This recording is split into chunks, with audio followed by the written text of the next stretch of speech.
الحمدللہ وکفا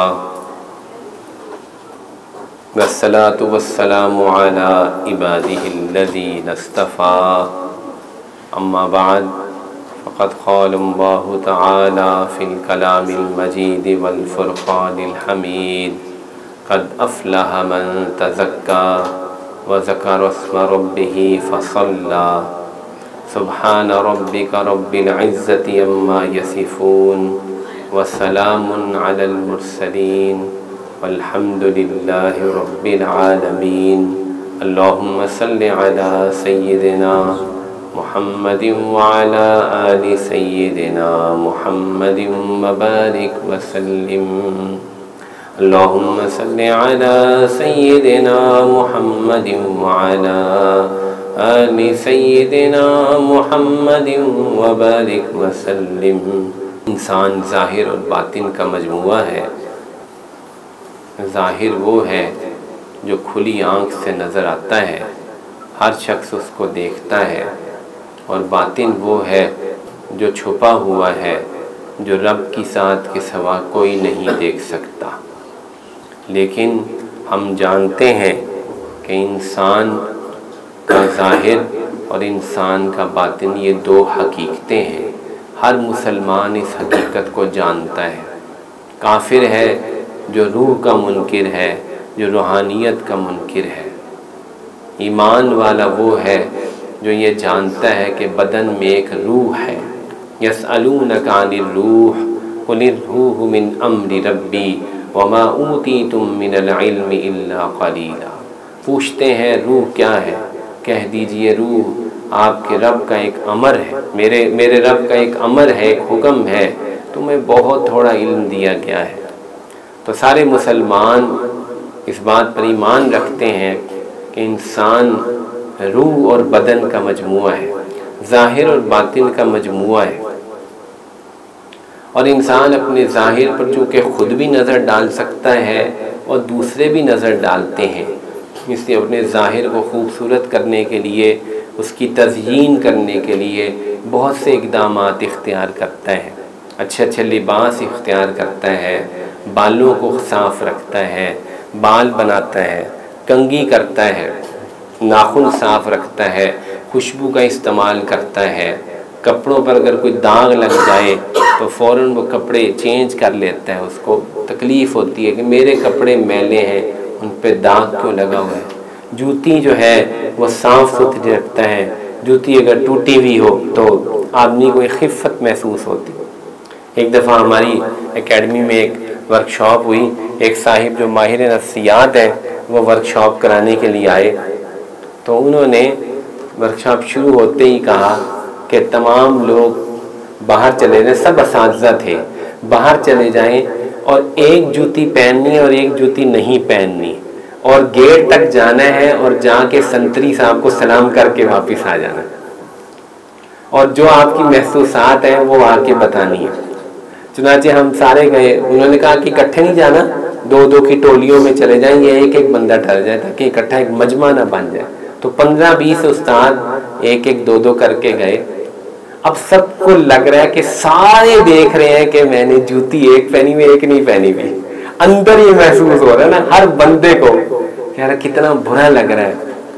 سنتری کے پاس گئے، سلام کیا، واپس آ گئے، اس کو کچھ بھی پتہ نہیں چلا، سنتری صاحب کو نہیں پتہ چلا۔ واپس آئے تو انہوں نے پوچھا کہ کیا محسوس ہو رہا تھا، تو ہم نے کہا کہ ہمیں یہ محسوس ہو رہا تھا کہ ہم نے ایک جوتی نہیں پہنی ہوئی اور ایک پہنی ہوئی، اور سارے بندے ہمیں دیکھ رہے کہ انہوں نے جوتی ایک نہیں پہنی ہوئی۔ تو انہوں نے کہا کہ ایسی بات نہیں ہے، اکثر لوگ یہ دیکھ ہی نہیں رہے تھے کہ آپ نے ایک جوتی پہنی ہوئی ایک نہیں پہنی ہوئی، لیکن آپ کے اندر چونکہ یہ احساس موجود تھا، دل میں ایک چور تھا، پریشانی تھی، اس لیے آپ کو ایسا محسوس ہو رہا تھا۔ تو عرض کرنے کا مقصد یہ ہے، انسان اپنے ظاہر کو خوبصورت کرنے کے لیے، تزیین کرنے کے لیے، چونکہ وہ خود دیکھتا ہے اپنے ظاہر کو، بہت سارے اقدامات کرتا ہے، بہت سی خوبصورتی اختیار کرتا ہے، بہت اہتمام کرتا ہے۔ اور جوانی میں جو نوجوان ہوتے ہیں ان کو چونکہ خوبصورتی کا بہت زیادہ خیال ہوتا ہے، چونکہ وہ ان کی نکاح کی عمر ہوتی ہے یا بننے سجنے کی عمر ہوتی ہے، بہت زیادہ اس پر لوگ اپنا وقت خرچ کرتے ہیں، اپنی محنت خرچ کرتے ہیں کہ ہم خوبصورت دکھائی دیں۔ اور انسان کا باطن چونکہ انسان سے خود بھی پوشیدہ ہے اور دوسروں سے بھی پوشیدہ ہے۔ میں بھی آپ کے ظاہر کو دیکھ رہا ہوں، آپ بھی میرے ظاہر کو دیکھ رہے ہیں، آپ بھی میرے ظاہر کو دیکھ رہے ہیں، میں بھی آپ کے ظاہر کو دیکھ رہا ہوں۔ اس لیے زیادہ فکر ظاہر کی ہے، نہ میں اپنے باطن کو خود دیکھ سکتا ہوں، نہ آپ میرے باطن کو دیکھ سکتے ہیں، اس لیے ہمیں اس کی فکر نہیں۔ لیکن انسان اپنے باطن کے بارے میں محسوس کر سکتا ہے، دوسرا نہیں محسوس کر سکتا۔ ہاں بعض بزرگ ہوتے ہیں ہمارے کابرین میں جن کے بارے میں کہا جاتا ہے کہ ان کو کشف ہوتا تھا اور دوسرے لوگوں کی قلبی حالت ان کو دکھائی دیتی تھی، تو وہ ایک علیحدہ چیز ہے۔ لیکن ہمیں دوسروں کی قلبی حالت، دوسروں کے باطن کا کچھ پتہ نہیں چلتا۔ میرے ساتھ ایک سائیں بیٹھے ہیں، وہ میرے بارے میں کیا گمان رکھتے ہیں، کیا نیت رکھتے ہیں، وہ اچھا گمان رکھتے ہیں یا برا گمان رکھتے ہیں، اوپر سے مسکرا رہے ہیں، اندر سے دشمنی رکھتے ہیں۔ وہ بڑا مشہور جو ہے وہ محاورہ میں وہ بولنا نہیں کرتا کیونکہ وہ محاورہ اچھا نہیں ہے، بغل میں چھری اور منہ میں، وہ لفظ آگے نہیں میں بولتا، وہ تو ہندوؤں کا لفظ ہے۔ ہاں بغل میں چھری اور منہ میں جناب جناب، یوں کہہ لیجیے، بغل میں چھری منہ پہ جناب جناب، السلام علیکم۔ تو اندر تو باطن نفرت سے بھرا ہے، کینے سے بھرا ہے، بغض سے بھرا ہے، ساتھ میرے بیٹھا ہے، مسکرا مسکرا کے باتیں کر رہے ہیں، اور مجھے یہ خبر نہیں کہ اس کا باطن کیا ہے، پہچان نہیں سکتا۔ اگرچہ اس پہ بھی سائنس، میں نے ایک دفعہ اس پہ بیان کیا تھا باقاعدہ طور پہ یہاں پہ، کہ سائنس یہ کہتی ہے کہ ہمارا جو تحت شعور ہے وہ ہمارے شعوری دماغ سے زیادہ تیز ہوتا ہے، اور وہ جو اگلے کے منفی جذبات اور چہرے کے تاثرات ہوتے ہیں اس کا کچھ اندازہ لگا لیتا ہے، سائنس یہ ثابت کرتی ہے۔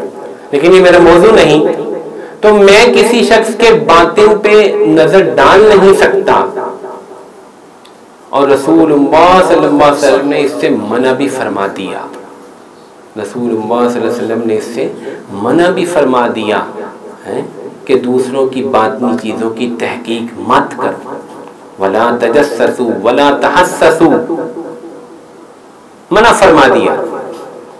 تو اس لیے میرے سامنے آپ کا ظاہر، آپ کے سامنے میرا ظاہر، نہ باطن دیکھا نہ نظر آتا ہے، لیکن ہم اپنے باطن کے بارے میں محسوس کر سکتے ہیں کہ میرے باطنی کیفیت کیا ہے، میرے احوال اس وقت کیا ہیں، یہ میں محسوس کر سکتا ہوں۔ اور یہ کون محسوس کر سکتا ہے؟ یہ ہر وہ شخص محسوس کرتا ہے جو اہل باطن کے پاس بیٹھے، ان کی صحبت میں بیٹھے، ان کی باتیں سنے، باطن کی محنت جہاں پہ ہوتی ہے وہاں جو بیٹھے، اس کے اندر ایک احساس بیدار ہوتا ہے کہ میری باطنی کیفیت کیا ہے، میرے دل کی حالت کیا ہے۔ مشائخ کے ہم نے بہت ساری مجالس دیکھی ہیں، لوگ خود خط لکھ کر بھیجتے ہیں، میرا دل سخت ہو گیا ہے، مجھے اپنے باطن میں ظلمت محسوس ہوتی ہے۔ حضرت تھانوی کو کسی نے خط لکھا تھا کہ میرے باطن میں ظلمت ہے، کیونکہ میں انگریزوں کی تفسیر پڑھتا ہوں، انگریزوں کی باتیں پڑھتا ہوں، تفسیر میں مجھے اشکالات کا جواب دینا ہوتا ہے۔ تو انہوں نے فرمایا کہ حقیقی جو باطن کی ظلمت ہے وہ تو کفر سے آتی ہے، وہ تو شرک سے آتی ہے۔ تو اللہ والوں کی صحبت میں رہنے سے اتنا احساس ضرور پیدا ہو جاتا ہے کہ میرا دل سخت ہو رہا ہے یا میرا دل نرم ہو رہا ہے۔ یہ احساس بھی ایک نعمت ہے، یہ خیال بھی ایک نعمت ہے کہ آدمی اپنی باطن کی طرف متوجہ ہو، اپنی قلبی حالت کی طرف توجہ کرے، اس کو فکر پیدا ہو جائے کہ میرا دل سنور جائے۔ آپ یقین مانیے کتنے لوگ ہیں جن کو اس کی کوئی پرواہ ہی نہیں، وہ جانتے ہی نہیں کہ باطن کیا ہے، قلب کیا ہے، دلوں پر مہریں لگی ہیں اور حیوانوں کی سی زندگی گزار رہے ہیں. حیوان کا کوئی باطن نہیں ہوتا. آپ یقین مانیے حیوان کا کوئی باطن نہیں ہوتا. بس وہ حیوان ہی حیوان ہوتا ہے, وہ نرا حیوان ہوتا ہے, وہ ظاہر ہی ظاہر ہوتا ہے. اس کو کھانے پینے سے اور بچے بنانے کے علاوہ کوئی کام نہیں ہوتا. حیوان میں بھی شہوت ہوتی ہے, وہ اپنی شہوت پوری کرتا ہے اور بس فارغ ہو جاتا ہے. انسان وہ ہے جو ایمان والا ہے. اللہ کافروں کے بارے میں فرماتا ہے اولئک کالانعام, یہ تو چوپایوں کی مانند ہے. ان الذین آمنوا وعملوا الصالحات اولئک هم خیر البریہ. اللہ تعالیٰ فرماتے ہیں ایمان لانے والے اور نیک اعمال کرنے والے مخلوق کے بہترین ہیں. اور مشرکین کے بارے میں فرماتے ہیں اولئک هم شر البریہ, یہ مخلوق کے بدترین ہیں. سمجھ لیجئے انسان وہ ہے جو ایمان والا ہے, اور وہ ایمان والا جس کا اندر جاگ رہا ہے, جو اپنے باطن کے بارے میں پریشان ہے, فکر مند ہے, کیونکہ وہ جانتا ہے کہ میرا رب میرا قلب دیکھ رہا ہے. ان اللہ تعالی لا ينظر الى صورکم واموالکم ولکن ينظر الى قلوبکم واعمالکم. اللہ تعالیٰ تمہاری صورتیں نہیں دیکھتے, اللہ تمہارا مال نہیں دیکھتے, اللہ تمہارا دل دیکھتے ہیں, اللہ تمہارے اعمال دیکھتے ہیں. اللہ تعالیٰ ہمارے باطن کو دیکھ رہے ہیں. جہاں میرے دوست کی, میرے محبوب کی نظر پڑتی ہے, جو انسان ہے اس کو تو میں خوب چمکاتا ہوں. کیا شعر ایک ہم نے سنا تھا,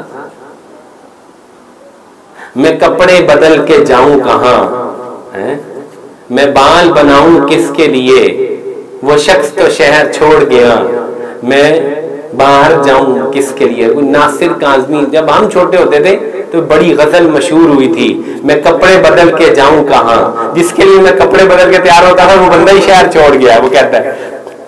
تو جہاں انسان نظر ڈالتے ہیں اس کو تو میں اتنا خوبصورت کروں, اس کو بناؤں, اس کو سنواروں, اور جہاں میرا رب نظر ڈالتا ہے وہاں گندگی ہے, ڈھیر ہے, غلاظت ہے, ظلمتیں ہیں. کتنی فکر کی بات بھی ہے اور کتنی سوچ کی بات بھی ہے کہ میں اپنے باطن کو خوبصورت کروں, میں اپنے قلب پر محنت کروں. تو چند چیزیں ذکر کرنی ہیں جن سے انسان کا باطن خوبصورت ہو جاتا ہے, انسان کا باطن چمکدار ہو جاتا ہے. سب سے پہلی چیز تو ایمان ہے. سب سے پہلی چیز تو ایمان ہے. ایمان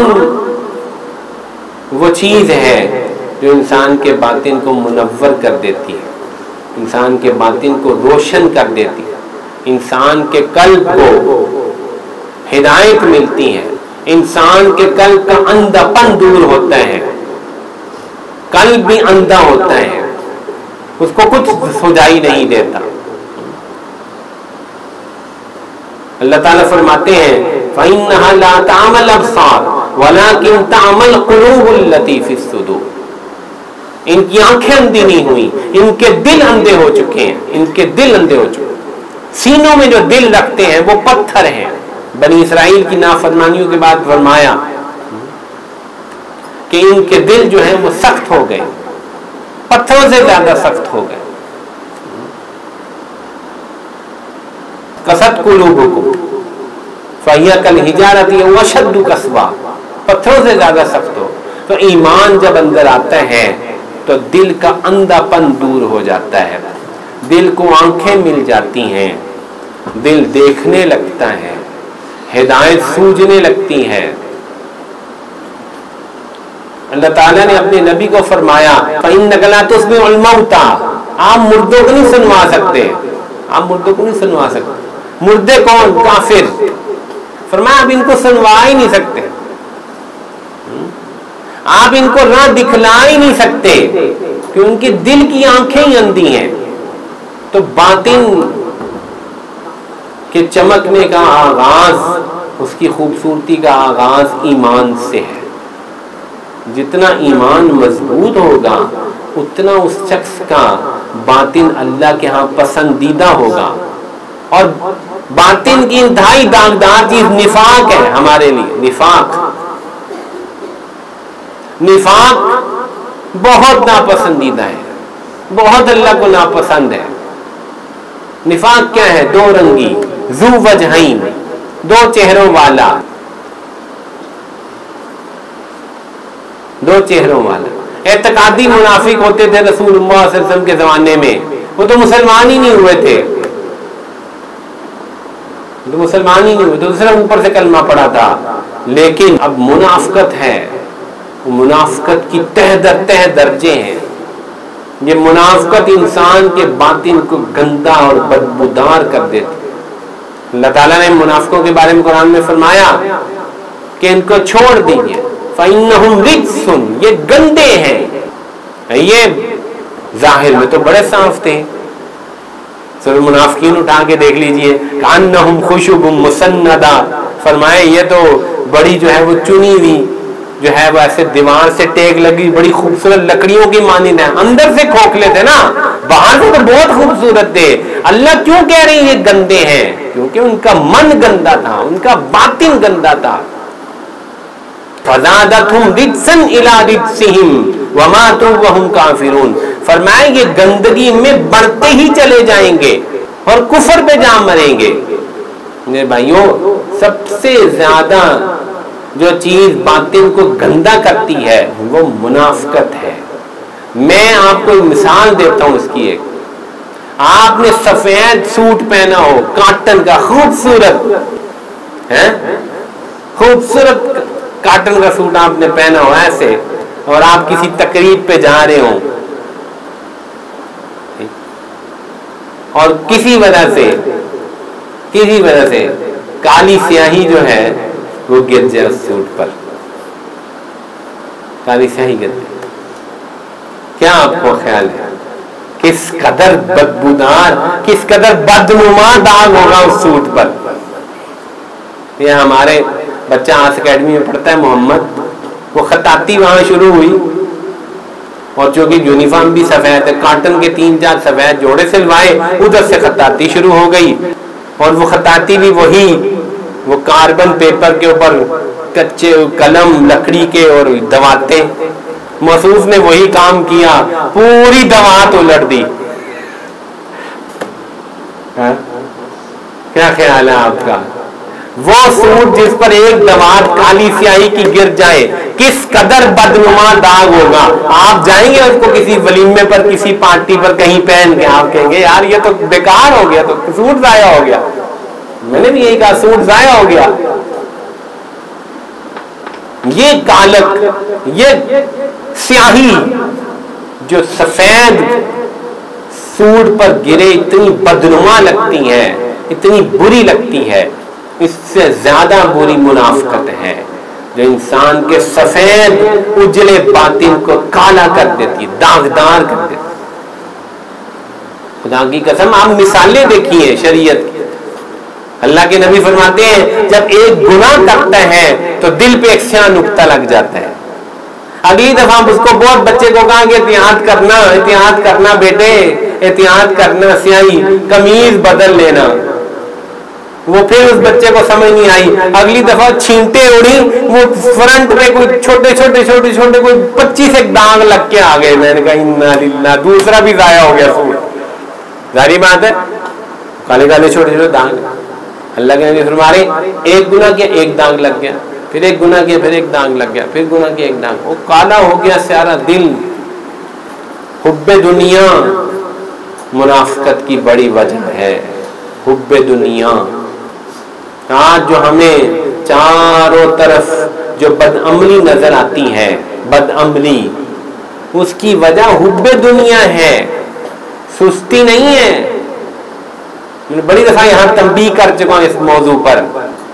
حب دنیا سب سے بڑی وجہ ہے. دنیا کے چاہنے والے, دنیا پہ مرنے والے, دنیا پہ جان دینے والے, جن کے مقاصد ہیں دنیا کمانا, دنیا بنانا, دنیا کو چمکانا, دن رات مال کی ہوس ہے, چیزوں کی ہوس ہے. یہ منافقت ہی منافقت ہے. بے شمار نشانیاں حدیث میں آ چکی ہیں، یعنی کہ وہ نشانیاں بتائیں جو ظاہر میں دکھلائی دیتی ہیں. آیت المنافق ثلاث اذا حدث كذب واذا وعد اخلف واذا اؤتمن خان. 3 نشانیاں منافقوں کی: بات کرے تو جھوٹ بولے، وعدہ کرے تو وعدہ خلافی کرے، امین بنایا جائے تو خیانت کرے. جائیے دیکھیے بازاروں میں، تاجروں میں، ورکروں میں، مستریوں میں، مزدوروں میں بہت سارے لوگ سفید جھوٹ بولیں گے، سفید جھوٹ پہ جھوٹ بولیں گے. بندہ حیران ہوتا ہے، ان کا مسلک ہی جھوٹ بولنا ہے. یقین مانیے آپ، سچ نکلتا ہی نہیں. بندہ غلطی سے پھنس جائے تو بس گیا. پھر وہ کہتا ہے اچھا میں صبح آؤں گا، میں شام آؤں گا، دوپہر آؤں گا، کل آؤں گا. ابھی ویسے ایک ایپیسوڈ چل رہی ہے تو یہ معاملہ ہو رہا ہے. پیسے میں نے غلطی سے سارے پیمنٹ کر دی، چیز غلط بن کے آ گئی. وہ کل بھی اتنے فون کیے، پرسوں بھی فون کیے، آج بھی فون کیے. ہاں جی آ رہا ہوں جی، میں آ رہا ہوں جی، آیا جی میں ابھی آیا جی، ابھی آیا، صبح آیا، دوپہر آیا، شام آیا. کیا کریں؟ اذا حدث كذب، جب بولنا ہے جھوٹ ہی بولنا ہے، جب وعدہ کرنا ہے جھوٹا ہی وعدہ کرنا ہے. دیکھ لیجیے ایک نشانی. ان اسکل الصلاۃ علی المنافقین صلاۃ العشاء و صلاۃ الفجر. بہت بھاری ہے منافقوں پہ فجر اور عشاء کی نماز، پڑھنے ہی نہیں آتی. تلک صلاۃ المنافق یجلس یرقب الشمس، یہ منافق کی نماز ہوتی ہے، بیٹھا رہتا ہے، سورج کو دیکھتا رہتا ہے، جب وہ بالکل غروب ہونے کے قریب ہو جاتا ہے فنقر اربعن، 4 ٹھونگے مار لیتا ہے. یہ اثر کی نماز. وہ بھی آپ کے زمانے میں ایسے ہوتا تھا، آپ علیہ السلام کے. آج کل تو وہ پڑھتے ہی نہیں، کہنے نماز پڑھنا کنو ٹائم ہے، اسی تو دکان پہ بیٹھے ہیں، اسی تو کام کرتے پے ہیں. تو منافقت 2 رنگی، یہ تو 2-3 میں نے علامتیں بیان کی. اللہ کے ساتھ کیا معاملہ ہے، مخلوق کے ساتھ کیا معاملہ ہے. ہر جگہ 2 رنگی ہے، ہر جگہ جھوٹ ہے، دنیا کی محبت ہے، دنیا کمانے کی غرض ہے. یہ سب سے بڑی باطن کا داغ ہے، سب سے بڑا داغ، سب سے بڑا. اور ایمان سب سے بڑی روشنی ہے، سب سے بڑا اجالا پن. دوسری چیز جو باطن کو چمکاتی ہے، خوبصورت کرتی ہے، وہ کیا ہے؟ وہ ہے شریعت و سنت کی پابندی، شریعت کی پیروی. ایک ہے ایمان اور ایک ہے شریعت کی پیروی اور اس کے جذبات. ہر بات میں اللہ رسول کی مانیں گے، ہر بات سنت کے مطابق کریں گے، اور اس کے بالمقابل باطن کو داغدار کرنے والی چیز کیا؟ شہوات، شہوات کی پیروی. افرائیت من اتخذ الہہ ہوا، کیا تم نے دیکھا نہیں جس نے اپنی خواہش نفس کو اپنا معبود بنا رکھا ہے، معبود بنا رکھا ہے اپنی خواہش نفس. نہ شریعت ہے نہ سنت ہے، صرف اور صرف کیا ہے؟ اپنی خواہشات. خواہشات کی پیروی انسان کو بالکل حیوان بنا دیتی ہے، بالکل حیوان. واللہ العظیم میں نے یہاں شاید تذکرہ کیا نہیں کیا، کفار تو جہالت کی اور خواہشات نفس کی پیروی پہ انتہا درجے کے ہیں، کیونکہ وہ کافر ہیں، وہ تو اللہ کو جانتے ہی نہیں، وہ تو شریعت کو جانتے ہی نہیں. میں اس بات پہ حیران ہوا کرتا تھا، بہت حیران ہوتا تھا کہ یار ٹرانسجینڈر کیا عجیب سی چیز ہے. ٹرانسجینڈر مرد ہے لیکن وہ چاہتا ہے کہ میں عورت بن جاؤں، ٹرانسجینڈر. انہوں نے 2 لفظوں کو فرق کر دیا، سیکس اور جینڈر کو جدا جدا کر دیا. سیکس وہ جو ظاہری اعضاء ہیں، میرے ظاہری اعضاء مردوں والے میری سیکس ہے، اور جینڈر میرا وہ جو میرے اندر کی کیفیت ہے. یہ بھی کبھی ہوتا تھا. ہاں وہ مرد ہے، بعض لوگ خنثی ہوتے ہیں. خنثی میں بھی کئی قسمیں فقہ میں بیان کی. خنثی مشکل سب سے زیادہ جو ہے وہ پیچیدہ صورت ہوتی ہے، لیکن ایک عام آدمی جو مرد ہوتا ہے وہ اپنے آپ کو اندر سے بھی مرد ہی سمجھتا ہے. یہ تو ایک مرض ہے. اس مرض کو ایک خواہش بنا دیا. ایک عورت جس کے سیکس یعنی اعضاء عورتوں والے ہیں, اس کی جینڈر کیا, وہ اندر سے اپنے آپ کو مرد سمجھتی ہے, وہ اپنے آپ کو عورت سمجھتی ہے.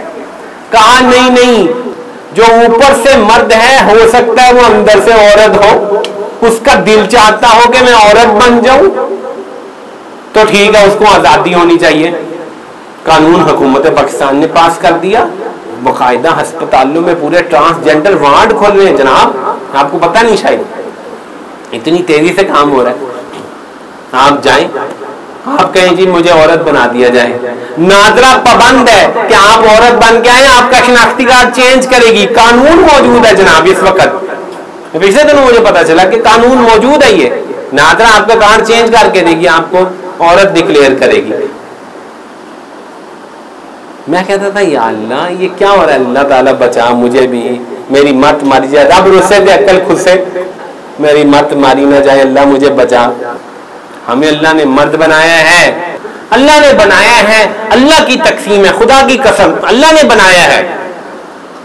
جو اللہ نے ہمارے ذمہ کام لگائے ہیں مرد ہونے کے ناطے, وہ ہمارے لیے ایک اللہ کی تقسیم ہے. ہم نے مسجد جانا ہے, عورت نے نہیں جانا. ہم نے جمعہ پڑھنا ہے, ہم نے عید پڑھنی, ہم نے کاروبار کرنا ہے, ہم نے رزق حلال کمانا ہے, ہم نے بچوں کی کفالت کرنی ہے, بیوی کی کفالت کرنی ہے, ہم نے خاندان کے سربراہ کے طور پہ رول ادا کرنا ہے. مرد رہیں گے, شریعت پہ سنت پہ عمل کرتے ہوئے مریں گے تو جنت میں جائیں گے, حوریں بھی ہمیں ملیں گی, عورتوں کو نہیں. ایک اور صاحب میدان میں آ گئے, کل کی بات سنیے, مشہور ہو چکے ہیں وہ جہلمی کے نام سے. ان سے سوال ہوا کہ جنت میں جانے کے بعد, اب وہ سوال یہی کرتے ہیں کہ جی میں عورت کیوں رہوں. دنیا میں وہ عورتیں کہتی ہیں جو مرد بننا چاہتی ہیں, مردوں کو 4 شادیوں کی اجازت ہے شریعت میں, عورت تو ایک ہی شادی کر سکتی ہے. یہ سوال بہت زیادہ اٹھاتے ہیں ٹرانسجینڈر کے لوگ, یونیورسٹیوں میں بہت زیادہ لوگ یہ سوال کرتے ہیں. ان سے کسی نے سوال کر دیا, جنت میں جا کر اگر کوئی عورت یہ کہے کہ نہیں میں تو ایک مرد پر راضی نہیں ہوں, پھر کیا ہوگا؟ اب دیکھیے انہوں نے کیا جواب دیا. وہ فرماتے ہیں, دیکھیے ان کا ایک خاص انداز ہے نا بولنے کا, دیکھیے اللہ تعالیٰ کا ایک اصول ہے کہ جنت میں جو عورت ہے اس کو تو ایک ہی ملے گا, خامن. اگر وہ جنتی ہے, اس کا خامن بھی جنتی ہے, تو وہ اسی کے پاس جائے گی. لیکن اگر وہ کہتی ہے نہیں میرا نہیں دل, میرا دل نہیں باتتا, تو اللہ تعالیٰ اس کو مرد بنا دیں گے جنت میں. پھر جتنی چاہے وہ عورتیں حوریں لے لیں. سبحان اللہ, وہاں انہوں نے تو جنت میں بھی ٹرانسجینڈر بنا دیا.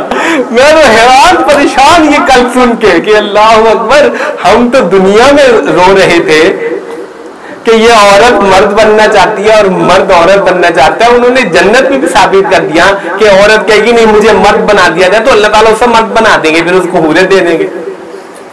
اللہ اکبر. لیکن میں بات اصل کیا کر رہا تھا, یہ تو ایک تمہید تھی, یہ تو ایک تمہید تھی کہ شہوات کی پیروی, خواہشات کی پیروی انسان کے باطن کو ختم کر دیتی ہے, اس کی بت مار دیتی ہے, اس کو حیوان بنا دیتی ہے. تو ایک نئی خبر آ گئی, ہیومن ڈاگز, انسانی کتے. پتہ چلا کہ وہ صرف برطانیہ میں 10,000 ہو گئے, کینیڈا میں بھی ہزاروں ہو گئے.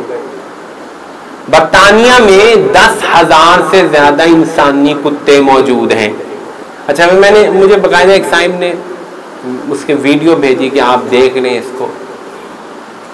تو وہ کیا ہے کہ وہ ایک صاحب ہیں, تو ان کو کتا بننے کا چونکہ بہت زیادہ شوق ہے, تو وہ صبح صبح اٹھتے ہیں تو وہ پھر کتوں جیسا لباس پہن لیتے ہیں, جو باقاعدہ ایک لباس ہے جو کتے کی شکل کا تیار ہوا ہے, کتے جیسا لباس پہن لیتے ہیں, دم لگا لیتے ہیں اور زبان باہر نکالتے ہیں, اور پھر جب وہ گھر میں داخل ہوتے ہیں تو وہ باقاعدہ کتے کی طرح بھونکتے ہیں, اور پھر وہ سوتے. پتہ کہ انہوں نے اپنے لیے ایک پنجرا تیار کیا ہے, اس پنجرے میں وہ سوتے ہیں, کتے کی طرح جو ہے وہ زبان نکال کر دودھ پیتا ہے. وہ سارا کچھ ویڈیو میں دکھایا گیا ہے.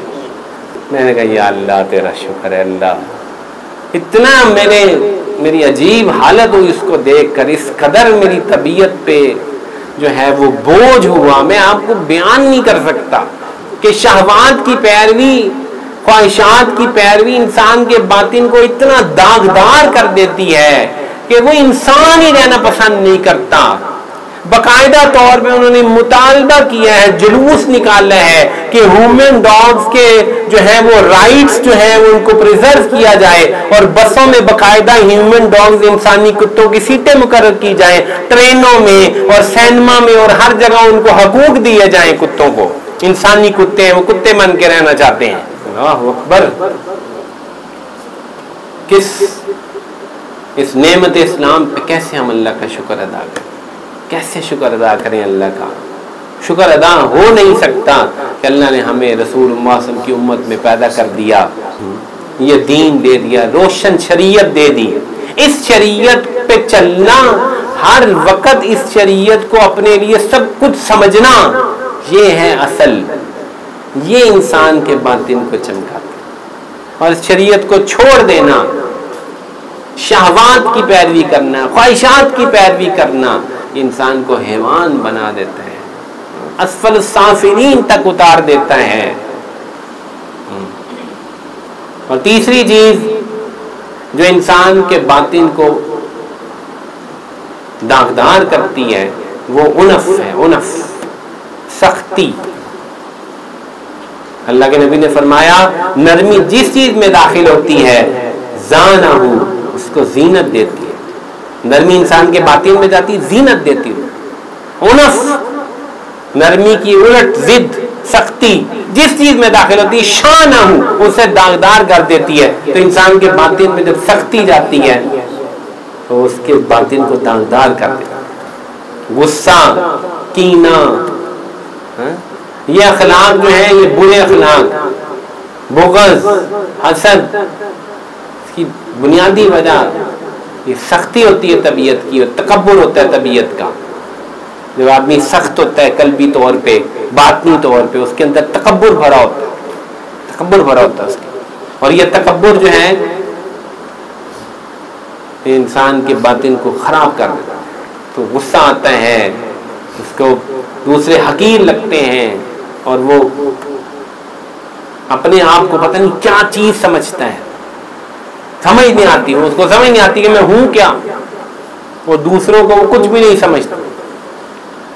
تو اللہ کے نبی نے فرمایا کہ یہ عنف، یہ جہاں جس چیز میں داخل ہوگا اس کو داغدار کرے گا۔ ہم اپنے کردار پر، اپنے رویے پہ غور کریں کہ ہماری طبیعت کے اندر کتنی نرمی ہے یا کتنی سختی ہے، کیا ہے ہمارا مزاج، اور اس سختی اور اس کبر اور اس تعلی، تلک الدار الآخرۃ نجعلها للذین لا یریدون علوا فی الارض ولا فسادا والعاقبۃ للمتقین۔ فرمایا یہ آخرت کا گھر ہم نے ان لوگوں کے لیے بنایا ہے، لا یریدون علوا فی الارض، زمین میں بڑھائی نہیں چاہتے، ولا فسادا، فساد نہیں چاہتے، بڑھائی ان کی طبیعت نہیں ہوتی۔ اور چوتھی چیز جو انسان کے باطن کو، مسلمان کے باطن کو بالکل سیاہ کر دیتی ہے، درجہ بدرجہ اوپر چڑھتا ہے، منافقت ہے، حب دنیا ہے، شہوات کی پیروی ہے، اس کے بعد ایک درجہ اور اوپر چڑھتا ہے، ظلم ہے، ظلم کرتا ہے انسانوں پر، حیوانوں پر، بالکل سیاہ ہو جاتا ہے اندر سے، باطن کالا سیاہ ہو جاتا ہے۔ الظلم ظلمات یوم القیامہ، کیونکہ اندر باطن سیاہ ہے، اس لیے کل قیامت والے دن آئے گا تو اسے سیاہی سیاہی ہوگی، اس کے اوپر اندھیرا ہی اندھیرا ہوگا، کچھ نہیں نظر آئے گا۔ یہ ظالم اور متکبرین جو ہیں، یہ روز قیامت چونٹیوں کی طرح ان کو حشر کیا جائے گا۔ اتنی بڑی مصیبت ہے یہ ظلم کرنا۔ اور اس کے بالمقابل کیا ہے؟ حضرت عمار بن یاسر نے فرمایا کہ جس نے 3 چیزیں اختیار کی اس نے پورے ایمان کو اختیار کر دیا۔ الانصاف فی نفسہ، سب سے پہلی چیز اپنے نفس میں انصاف اور عدل.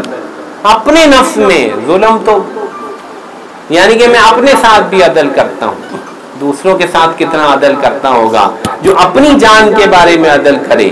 ایمان اور عدل یہ ملی ہوئی چیزیں ہیں.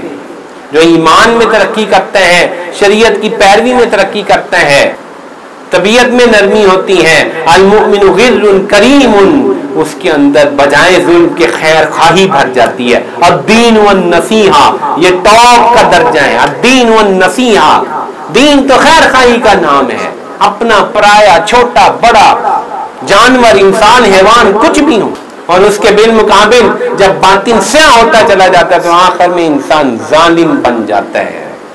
حیوانوں پہ بھی ظلم کرتا ہے, انسانوں پہ بھی ظلم کرتا ہے, اپنے قریبیوں پہ بھی ظلم کرتا ہے. دوسروں تو کرتا ہی ہے, اپنے قریبیوں پہ ظلم کرتا ہے, بہنوں بھائیوں پہ ظلم کرتا ہے. حب دنیا اور منافقت اس کو وہاں تک پہنچا دیتی ہے. پرسوں میں ایک جگہ بیان کرنے کے لیے گیا تھا, ایک صاحب مجھے ملے. میں نے کہا آپ کہاں کیا کرتے ہیں؟ کہا میری بڑی دکان تھی ادھر ہی, یہ جو ایریا ہمارا اس میں ایک بڑا پلازا تھا, اس میں میری بڑی دکان تھی, بہت چلتی تھی. میں نے کہا کیا ہوا؟ کہا کہ اس پلازے کو آگ لگ گئی. پھر کہنے لگے لگی نہیں لگائی گئی, کیونکہ اس سے 1 مہینہ پہلے ان کے مالکان نے کہا تھا کہ یہ ہم نے 10,000 روپیہ 10,000 یا پتہ نہیں 15,000 روپے اسکوائر فٹ کے اعتبار سے دکانیں لی تھیں. اب وہ ایک دکان جو ہے وہ 10 لاکھ روپے اسکوائر فٹ پہ جا رہی تھی. انہوں نے ہم کو کہا کہ یہ دکانیں ہمیں سیل کر دو. 400 دکانیں تھیں, ہم نے انکار کر دیا. کہا 1 مہینے بعد 11:30 بجے وہ پلازا بند ہوا اور 11:15 بجے اس کو آگ لگ گئی. اور کہا کہ بعد میں پتہ چلا کہ وہ ساری کیمیکلز کے ذریعے سے آگ لگائی گئی تھی, حالانکہ وہاں کیمیکل کی کوئی دکان نہیں تھی. تو مجھے کہنے لگے بڑا ظلم ہوا ہمارے اوپر, ہمارے چلتے کاروبار ختم ہو گئے. پھر انہوں نے آخر میں مجھے کہا کہ بس جی حضرت دین نہ ہو پاس تو آدمی لوگوں پہ بڑا ظلم کر دیتا ہے. صرف دین کی بات نہیں ہے, جب آدمی کا باطن سیاہ ہو جاتا ہے نا, جب وہ منافقت کے درجے پہ پہنچتے ہیں, حب دنیا بھر جاتی ہے, تو وہ اپنے چند ٹکوں کی خاطر دوسروں کے اوپر ظلم کر دیتا ہے, ان کی روزی پہ لات مار دیتا ہے, کہ کاروبار اڑا دیتے ہیں, لوگوں کو قتل کر دیتے ہیں, کیا کچھ نہیں کرتے. تو یہ ظلم وہ خاص درجہ ہے جو باطنی تباہی کے انتہا ہے, باطن بالکل سیاہ ہو جاتا ہے. اور اس کے بالمقابل ہے النصیحہ, النصیحہ خیر خواہی, اپنوں کی, پرایوں کی, قریب والوں کی, دور والوں کی, سارے مسلمانوں کی.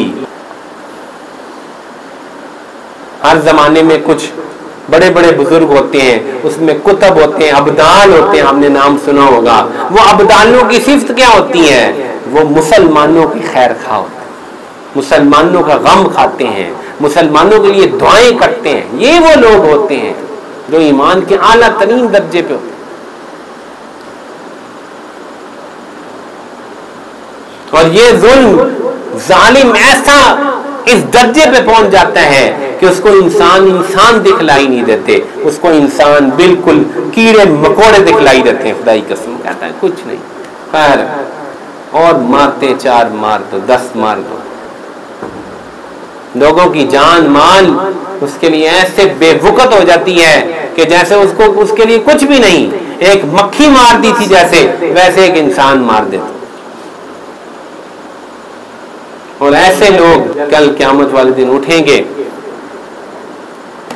تو اندھیرا ہی اندھیرا ہوگا, اور مظلوموں کی آہیں ہوں گی, اللہ بھی ناراض ہوں گے, فرشتے بھی ان پہ لعنت کرتے ہوں.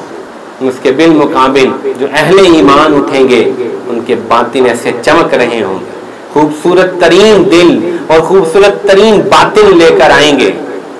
کیا ان کے لیے اعزاز ہوگا, ان کا چہرہ بتائے. کافروں کے چہرے انتہائی کالے سیاہ ہوں گے, ان کی آنکھیں نیلی کرنجی ہوں گی,